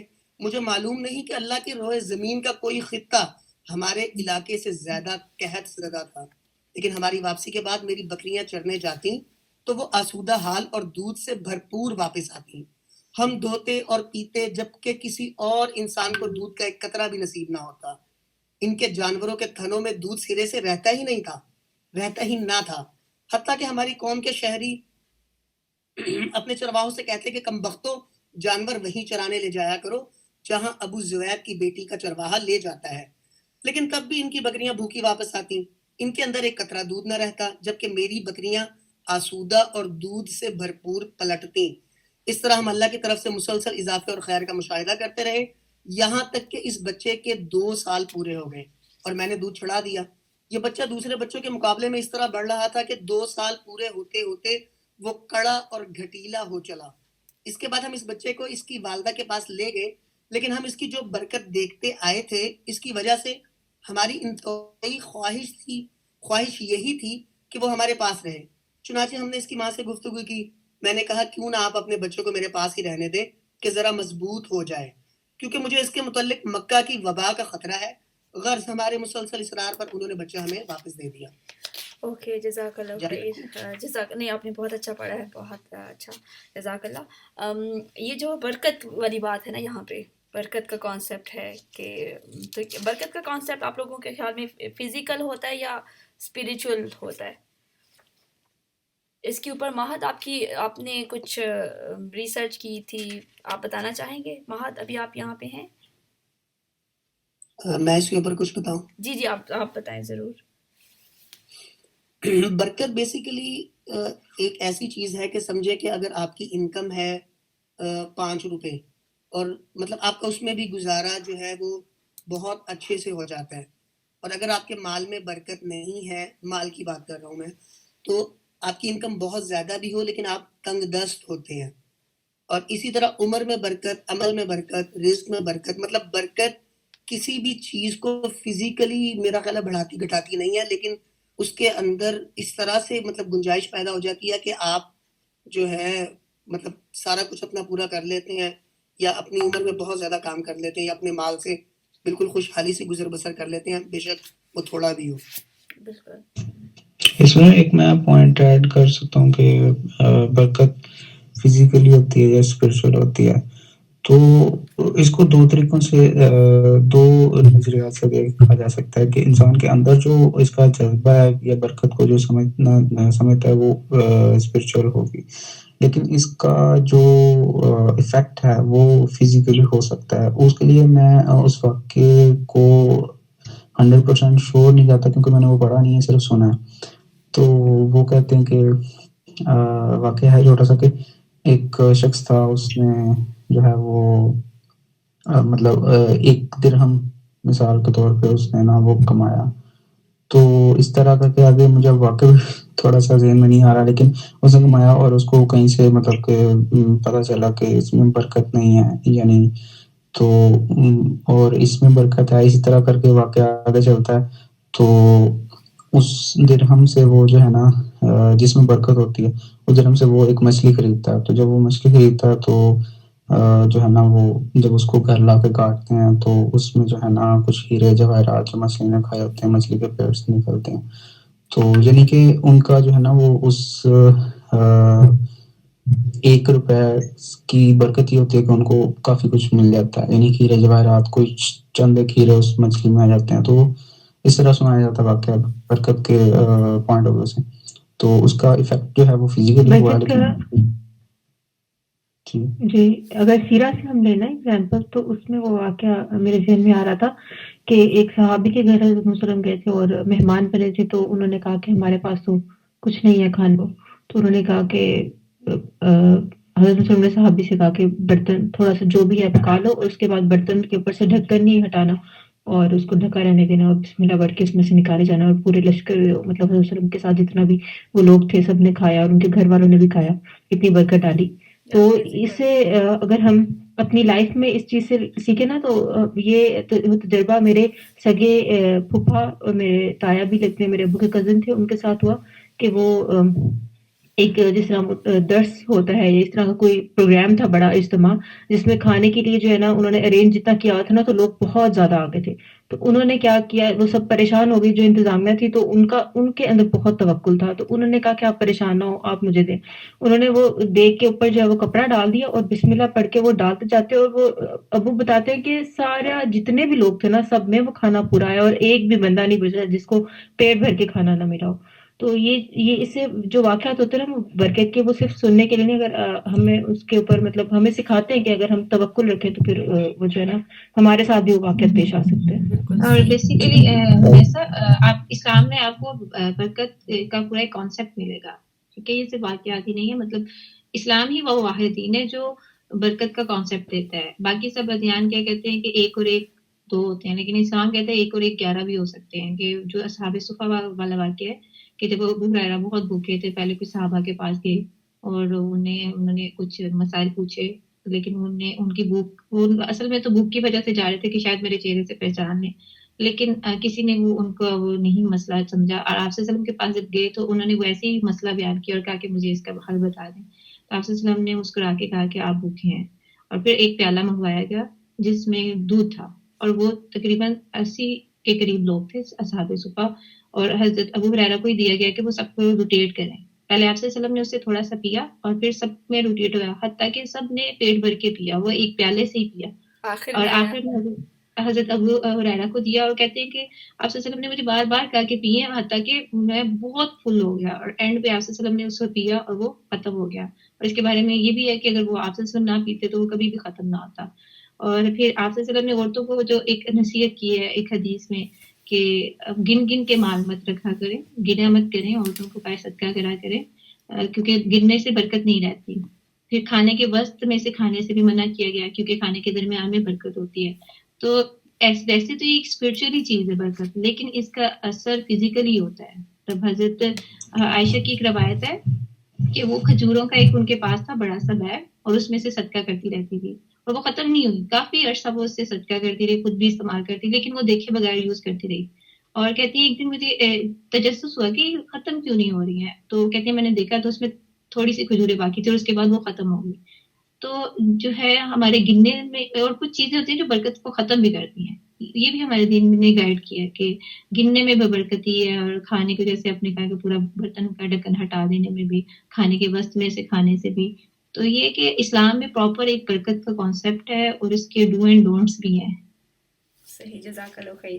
اوکے گائز, ہم اس میں نا ایک اور بھی آپ قرآن کی آیت بھی ایڈ کر سکتی ہیں, جیسا کہ اللہ تعالیٰ فرماتے ہیں سود لینے والوں کو کہ تم سود لیتے ہو, شاید میں ترجمہ غلط کر رہا ہوں, اسے کریکٹ کر دیجیے گا, کہ یہ مال سود لینے سے بڑھتا ہے حالانکہ یہ کم ہوتا ہے. تو یہ بھی تو ایک برکت ہے نا, کہ اگر آپ سود لیں گے تو اس کے اندر سے برکت ختم ہو جائے گی, اور اگر آپ نیک کاموں میں اپنا مال خرچ کریں گے تو زکوٰۃ دیں گے تو اس میں برکت آ جائے گی. بالکل صدقہ آج دیں وہ گے, اس طرح زکوٰۃ سے آیا دیں تھا گے. کہ صدقہ کرنے سے مال بڑھتا ہے اور سود جو ہے وہ مال کو گھٹاتا ہے, بڑھاتا نہیں ہے. سود تو یہ دیکھنے میں صدقہ بڑا بھی ہوتا ہے برکت کا لیکن سورس ہے. صدقہ بھی ایک سورس ہے برکت کا. بالکل یہ بھی دیکھنے بڑی میں اچھی آیت آپ نے سود بڑا ہوتا ہے, شیئر لیکن کی. اللہ تعالیٰ نے قرآن میں کہا, آئی تھنک سورہ الروم ہے, کہ دیکھنے میں وہ بڑھ رہا ہوتا ہے لیکن اصل میں وہ کم ہو رہا ہوتا ہے. اور صدقہ دیکھنے میں آپ سے جا رہا ہوتا ہے نا, زکوٰۃ صدقہ آپ دے رہے ہوتے ہو, لیکن اصل میں وہ بڑھ رہا ہوتا ہے. تو گائز اب کوئکلی یہ کانسیپٹ اب سب کو کلیئر ہو گیا ہوگا کہ مختلف احادیث اور قرآن کے آیات کے ساتھ ہم نے اس کو پراپر طریقے سے سیکھا. صحیح, انشاءاللہ. اوکے گائز, یہ واقعہ شک صدر کون پڑھے گا اس کو؟ اب ہم نے کوئکلی پڑھنے ہیں یہ پیجز, بیکاز آپ نے ٹائم نمبر کیا رکھی تھی؟ سوری, سیشن کا ٹائم کیا رکھا تھا آپ نے؟ کہا تھا کہ اس کو ٹائم اس کا ایک بنائیں گے, اس ٹائم ٹیبل کے اندر اس کو فنش کریں گے. تو اچھا, اس بس کا ہم 1.5 گھنٹہ تو رکھیں گے نا, 1.5 گھنٹہ تو ہماری یہ سیشن کا ٹائم ہوا کرے گا. یہ 1 hour and 30 منٹ تھا, ایسے ہی ہے نا؟ جی جی جی, 10 منٹ. اوکے. اب کوئکلی یہ بس ریڈ آؤٹ کر لیں پیجز. اس کا اگر ڈیٹیل دیے جائے گا, اگر ریڈنگ کے علاوہ مطلب اس کے پوائنٹس بتا دیے جائیں تو زیادہ بہتر نہیں آگے جو ہے. ہاں, یہ بھی ہو سکتا ہے. اچھا, چلیں آپ بتائیں گے حفصہ, واقعہ شک صدر یہ ہوا تھا نا. شک صدر, ہاں جی, یہ آپ صلی اللہ علیہ وسلم کی ولادت کے چوتھے یا 5ویں سال میں اس طرح پیش آیا تھا کہ آپ صلی اللہ علیہ وسلم کا جو ہے نا سینہ, حضرت انس سے روایت ہے کہ جبریل علیہ السلام تشریف لائے اور آپ صلی اللہ علیہ وسلم بچوں میں کھیل رہے تھے, اور انہیں پکڑ کے ان کے سینے کو چاک کر کے دل نکالا, اور اس میں سے ایک لوتھڑا نکالا اور کہا کہ یہ تم سے شیطان کا حصہ ہے.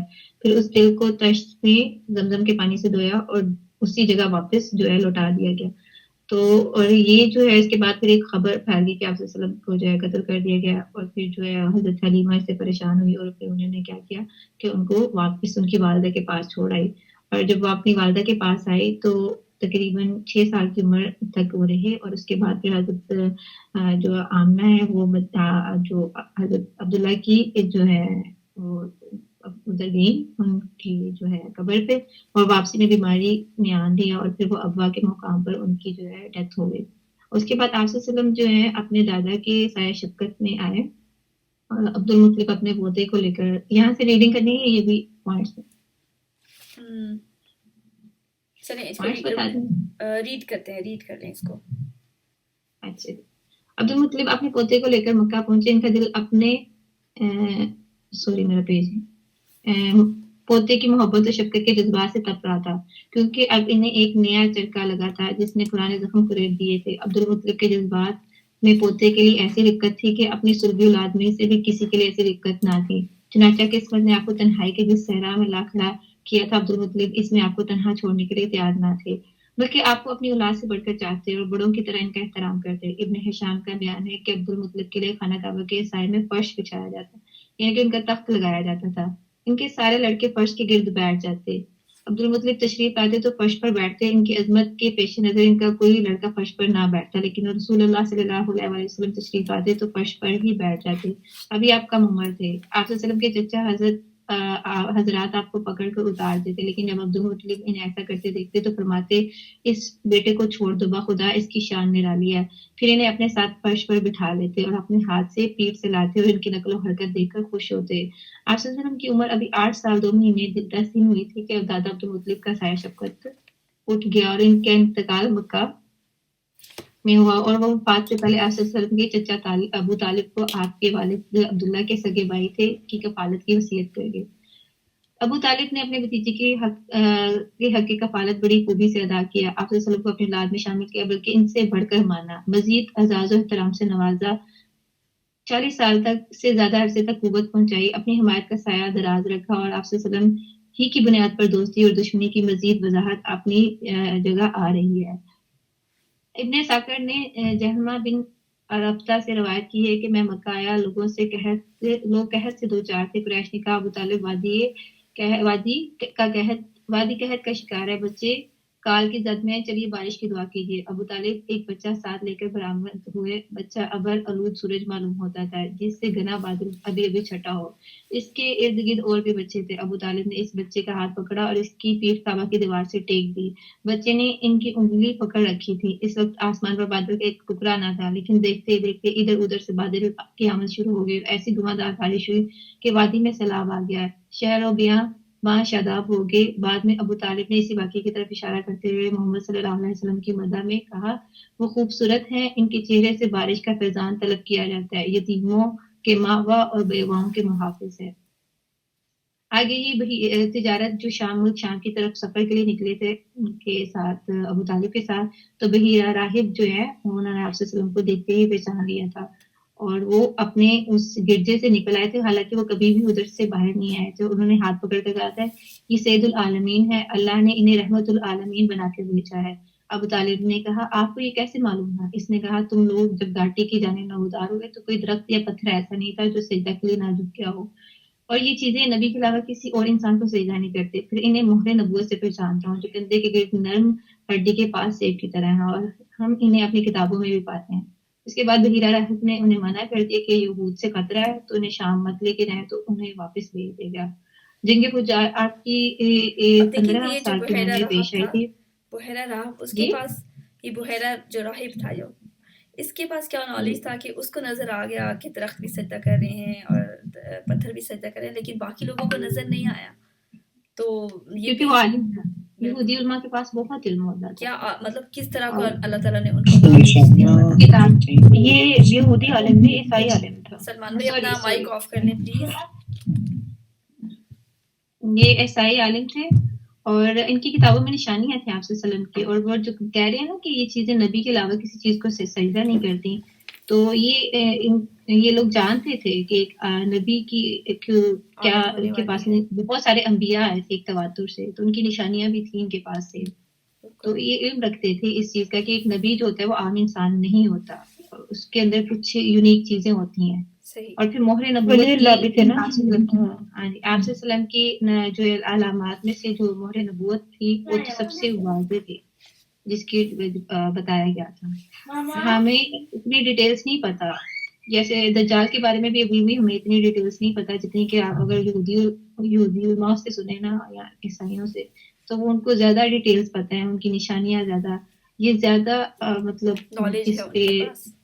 ہاں ریسرچز کرتے ہیں، مطلب ان کو انتظار بھی زیادہ تھا، ان کو بہت اصل میں انتظار وہ تھا اس چیز کا روپ ڈالتے تھے کہ ہمارے اندر سے ایک نبی آئے گا، اور وہ ان کو ایک جیسے تڑی نہیں لگاتے ہوتے کہ دیکھنا پھر آپ لوگ ہمیں کیسے فالو کرو گے. اور یہودی تو اس لیے انتظار میں تھے، اور جو بحیرہ راہب ہے نا وہ ان لوگوں میں سے تھے جو مخلص ہوتے ہیں، اور وہ اس وقت اللہ کے دین پہ ہی تھے، اور ان کو ساری نشانیاں اس لیے بھی وہ سارے سجدہ کرتے ہوئے نظر آ رہے تھے کہ جو ایسی چیزیں جو ہوتی ہیں نا بہت ہی جو اللہ کے برگزیدہ بندے ہوتے ہیں وہ نوٹس کرتے ہیں، جو عام انسان نہیں نوٹس کر سکتے. ہاں جی ان کے پاس بصیرت اس لیے بھی ہوتی ہے کیونکہ وہ ایک اللہ کے بہت قریب ہوتے ہیں، اور پھر وہ علم والے تھے، ان کو یہ ساری نشانیاں پتہ تھی، اس لیے انہوں نے اس چیز کا جو ہے اظہار کیا. ویسے بھی اللہ تعالیٰ کی ایک پلاننگ تھی نا. حضرت عبد المطلب کو حضرت وسلم کی پیدائش سے پہلے بہت نشانیاں ملی تھی، حضرت آمنہ کو بہت ملی تھی. حضرت وسلم کو اس لیے بھی اتنا پروٹوکول دیتے تھے، صرف محبت نہیں تھی، یہ وہ پروٹوکول تھا کہ ان کو یہ نشانیاں اتنی بار مل چکی تھی کہ یہ جو بچہ ہے نا یہ کچھ بڑا کرے گا، اس میں لیڈر بننا ہے، ہر کوئی یہی بات بتاتا تھا.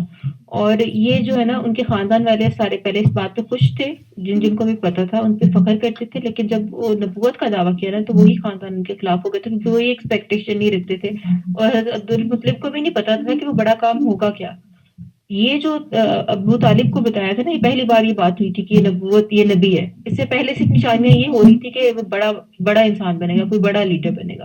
یہ پہلی بار جو ہے یہ نبوت کی خوشخبری دی گئی ہے. ابو طالب کو میں لے رہی تھی کہ اللہ تعالیٰ نے ان کو اتنی مطلب بہت اچھی پرسنالٹی سے نوازا، لیکن یہاں پڑھتے ہوئے کہ جب ان کو اتنی ارلی ایج میں پتہ چل گیا تھا یہ نبی ہے، تو مجھے ایک دکھ سا ہوا تھا کہ یہ ایمان کیوں نہیں لائے تھے پھر. مطلب مجھے بہت ہوا اس چیز کا کہ کیا وجہ یہ تھی کہ وہ ریسنٹلی میں نے ریسنٹلی مجھے پتا چلا کہ یہ اس میں بھی ڈاؤٹ ہے. کچھ لوگ کہتے ہیں کہ وہ ایمان لے آئے تھے اور کچھ لوگ کہتے ہیں نہیں لے کر آئے تھے. تو آئی ہوپ کہ اللہ کرے کہ وہ لے آئے ہوں، میرے لیے کیونکہ وہ ایک بہت خاص سپورٹو تھے. گوشت ہے ابو طالب کے لیے، اور بالکل ان کے اللہ فادر کی تعالیٰ جگہ تھی اور اتنی سپورٹ نبی صلی اللہ علیہ وسلم کی. اوکے گائز، یہ جنگی فجار جو قریش اور کنانا کے درمیان تھی. لاسٹ میں ایک چیز ایڈ کرنا چاہتا ہوں. ایمان کیا ہوتا ہے؟ توکل ہوتا ہے. تو اللہ تعالیٰ بھی ان کو اتنا توکل تھا کہ وہ اپنے اونٹ لے کے آ گئے اور اس نے کہا مکہ کو اللہ تعالیٰ بچائے گا. تو اتنا توکل تو ایک مسلمان بھی ہو سکتا ہے. تو ہو سکتا ہے کہ اللہ تعالیٰ نے ان کو مسلمان کر دیا ہو. نہیں، وہ حضرت عبد المطلب تھے نا، ابو طالب کی بات ہو رہی ہے. اچھا، مجھے لگا آپ ان کے دادا کی بات کر. حضرت عبد المطلب تو مسلمان ہی تھے. حضرت محمد صلی اللہ علیہ وسلم کے اوپر تب نبوت تو نہیں آئی تھی نا. حضرت ابو طالب کی بات ہو رہی ہے کہ وہ حضرت محمد صلی اللہ علیہ وسلم کے اوپر اسلام کے آنے کے بعد فوت ہوئے ہیں، تو انہوں نے حضرت وسلم کو بہت سپورٹ کیا ہے. کچھ روایتیں، مطلب ابھی تک تو ہمیں یہ پتا تھا کہ وہ اسلام انہوں نے قبول نہیں کیا تھا، لیکن ریسنٹلی میں یہ سیرہ کی ایک وہ مووی دیکھ رہی تھی. اس میں انہوں نے بتایا تھا یہ، یا شاید میں کہیں پڑھی تھی، کہ یہ بھی 2 طرح کے ہیں، کیا کہتے ہیں اس کو، جس طرح ابھی ہم نے یہاں پہ پڑھا کہ کچھ لوگ کہتے ہیں کہ حضرت مسلم کے پیدا ہونے کے بعد فوت ہوئے حضرت عبداللہ. تو اسی طرح 2 طرح کی رائے پائی جاتی ہے. کچھ لوگ کہتے ہیں کہ انہوں نے اسلام قبول کر لیا تھا. صحیح. نہیں، ان کے والد تو پہلے ہی ان کی وفات ہو گئی تھی، ان کی پیدائش سے پہلے. اوکے گائز، نیکسٹ جنگ فجار کون پڑھے گا؟ میں آپ پڑھیں گی جنگ فجار یا حفصہ آپ جاری رکھیں؟ جی ٹھیک ہے. اوکے. بسم اللہ الرحمن الرحیم. آپ کی عمر 15 برس کی ہوئی تو جنگ فجار پیش آئی. اس جنگ میں ایک طرف قریش اور ان کے ساتھ بنو کنانا تھے اور دوسری طرف قیس اعلان تھے. قریش اور کنانا کا کمانڈر حرب بن امیہ تھا، کیونکہ وہ اپنے سن و شرف کی وجہ سے قریش و کنانا کے نزدیک بڑا مرتبہ رکھتا تھا. پہلے پہر کنانا پر قیس کا پلہ بھاری تھا، لیکن دوپہر ہوتے ہوتے قیس پر کنانا کا پلہ بھاری ہو گیا. اسے حرب فجار اس لیے کہتے ہیں کہ اس میں حرم اور حرام مہینے دونوں کی حرمت چاک کی گئی. اس جنگ میں رسول اللہ صلی اللہ علیہ وسلم بھی تشریف لے گئے تھے اور اپنے چچاؤں کو تیر تھماتے تھے. حلف الفضول. اس جنگ کے بعد ایک حرمت والے مہینے ذی قعدہ میں حلف الفضول پیش آئی. چند قبائل قریش یعنی بنی ہاشم، بنی مطلب، بنی اسد بن عبد العزا، بنی زہرہ بن کلاب اور بنی تیم بن مرہ نے اس کا اہتمام کیا. یہ لوگ عبداللہ بن جدعان تیمی کے مکان پر جمع ہوئے، کیونکہ وہ سن و شرف میں ممتاز تھا، اور آپس میں عہد و پیمان کیا کہ مکہ میں جو بھی مظلوم نظر آئے گا، خواہ مکے کا رہنے والا ہو یا کہیں اور کا، یہ سب اس کی مدد اور حمایت میں اٹھ کھڑے ہوں گے اور اس کا حق دلوا کر رہیں گے. اس اجتماع میں رسول صلی اللہ علیہ وسلم بھی تشریف فرماتے اور بعد میں شرف رسالت سے مشرف ہونے کے بعد فرمایا کرتے تھے، میں عبداللہ بن جدعان کے مقام پر ایک ایسے معاہدے میں شریک تھا کہ مجھے اس کے عوض سرخ اونٹ بھی پسند نہیں، اور اگر دور اسلام میں اس عہد و پیمان کے لیے مجھے بلایا جاتا تو میں لبیک کہتا. اچھا، یہ میں نے جو مفتی مین کا سنا تھا، اس میں اس واقعے کی تفصیل تھی، میں وہ شیئر کروں. جی جو حضرت عمر بن عاص تھے نا، ان کے جو والد تھا عاص، اس وقت کا ٹائم یہ تھا کہ جو ان کا رواج یہ تھا کہ جو قبیلے کے خلاف کوئی بھی کھڑا ہوتا تھا نا، وہ سب اس کے خلاف ہوتے تھے. چاہے ان کا قبیلہ جو ہے یا قبیلے کا بندہ غلط بھی ہوتا تھا نا، تو وہ اپنے قبیلے کو ہی ہمیشہ سپورٹ کرتے تھے. مطلب جس کو ایک بائسنس کہتے ہیں، وہ والی ان کے اندر تھی. تو اس وقت جو حضرت عمر بن عاص کا جو والد تھا عاص، اس کے پاس ایک بندہ آیا، وہ حج کے لیے آیا تھا. اس نے پہلے مطلب ساتھ تجارت بھی وہ کرتے تھے. اس نے ان کے ہاتھ پہ وہ دیا کہ یہ میرا سامان ہے، یہ رکھ لو، تو میں جو نا حج کر رہا ہوں، تو میں تم سے نا، یا عمرہ جو بھی وہ اس وقت کرنا چاہتا تھا، تو میں آپ سے اپنا مال واپس لے لوں گا. اس امانت رکھوا دی. جب وہ واپس لینے آیا ہے تو عاص نے کہا کہ میرے پاس تو کچھ بھی نہیں ہے، تو وہ مکر گیا. تو اب اس وقت جو ہے نا، شعراء کی بہت زیادہ اہمیت تھی، اور شاعری کی بنیاد پر کسی انسان کی بلاغت اور فساد کی بنیاد پر وہ اس کو لیڈر بھی مان لیتے تھے. اس نے پہلے سارے قریش کے سرداروں کے پاس جا کر شکایت کی، تو وہ اپنی روایات کے مطابق انہوں نے کہا کہ یہ تم ہمارے سردار کے بارے میں کیا بات کر رہے ہو، اور بالکل بھی ان کو لفٹ نہیں کرائی. تو اس بندے نے کیا کیا کہ وہ ایک ٹیلے پہ کھڑا ہو گیا اور اس نے زور زور سے اشعار پڑھنا شروع کر دیے. ان اشعار میں وہ قریش کے بارے میں برائیاں کر رہا تھا کہ یہ لوگ ڈاکو ہیں, لٹیرے ہیں, یہ ہمارا مال لوٹ لیتے ہیں, انہوں نے میرا مال لوٹ لیا. اب وہ وہاں پہ اتنی زیادہ پوئٹری کی اہمیت تھی کہ سارے اکٹھے ہو کر سننے لگ گئے اور اس کی فصاحت و بلاغت پہ حیران ہو رہے تھے. ان میں سے جو زبیر تھے, زبیر بن عبد المطلب جو حضرت مسلم کے چچا تھے, انہوں نے دیکھا کہ یہ بندہ تو ہمارے جو قریش ہے اس کو بدنام کر رہے ہیں, ہم لوگوں کی جو ساری تجارت ہے وہ ان حج کے لیے آنے والے مسافروں سے چلتی ہے, تو یہ تو ہم بدنام ہو جائیں گے تو ہمارا کام خراب ہو جائے گا.